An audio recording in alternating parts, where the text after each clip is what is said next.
Hi, I'm Dr. Tom Ulrich, and I like to talk about leadership and engineering. Hey, in today's video, I'd like to talk about some rookie mistakes that I see all the time. And as with all these videos, I'm not just talking about experience from my career, but actually from the literature, documented phenomena. So it's kind of a combination of academia as well as practice.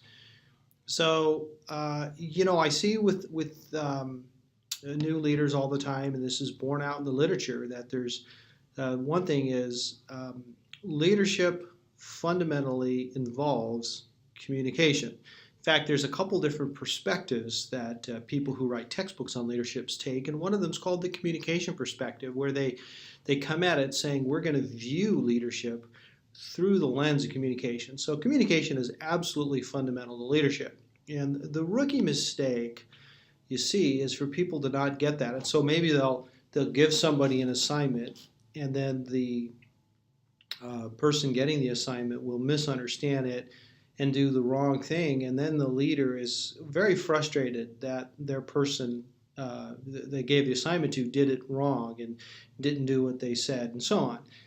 And the rookie mistake here is simply this. The rookie mistake is for you to assume that the problem in the communication was them, not you. When you become a leader, you start to experience sort of new requirements. You're required to communicate in ways you didn't used to have to. And so the way to set yourself up for success is to come at leadership, your new leadership position, with humility, and recognize that in the majority of cases, if there was a miscommunication, it really was probably you. And you know what happens, you become a leader, and there's a little bit of mad with power.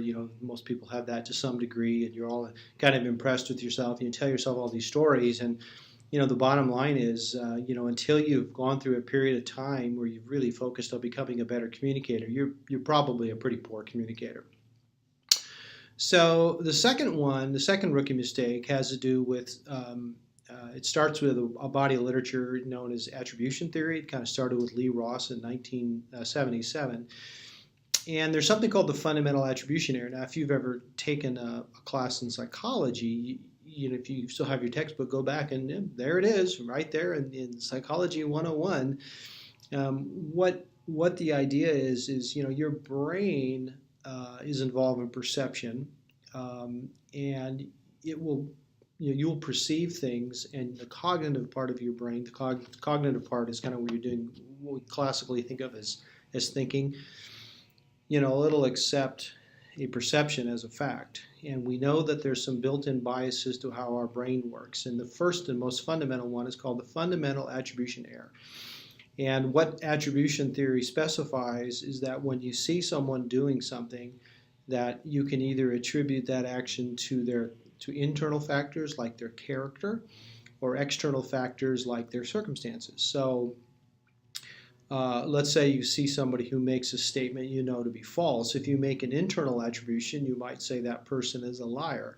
If you make an external attribution, you might make an attribution like, oh, we didn't provide adequate training, or they were given misinformation, or something like that. But you see, the rookie mistake we make is we tend to think that when we see people do stuff, we think it reflects their character. We automatically assume, and you see a lot of leaders do really crazy things, like it's a nice simplification that we can say things like, well, this, all performance-related issues can be attributed to this leader, and that's absolutely nuts. I mean, if you're leading a company during an economic downturn, it may be the best you can hope for is to not lose very much money, as opposed to in good times you really want to see a high return or something like that. So we make these irrational assignments, and so you need to be aware of that as a leader, that your brain will tend to make an attribution about someone's character when it may be some other factor. We have a person here where I work now who's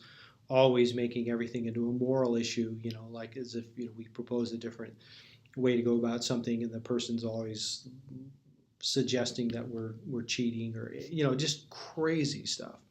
At any rate, then of course the actor-observer bias is sort of the inverse of the fundamental attribution error. And what actor-observer bias is is when we look at somebody else, we tend to make attributions internally. When we look at ourselves, we tend to make them externally. So if you see somebody else, stating something false, you tend to assume they're a liar.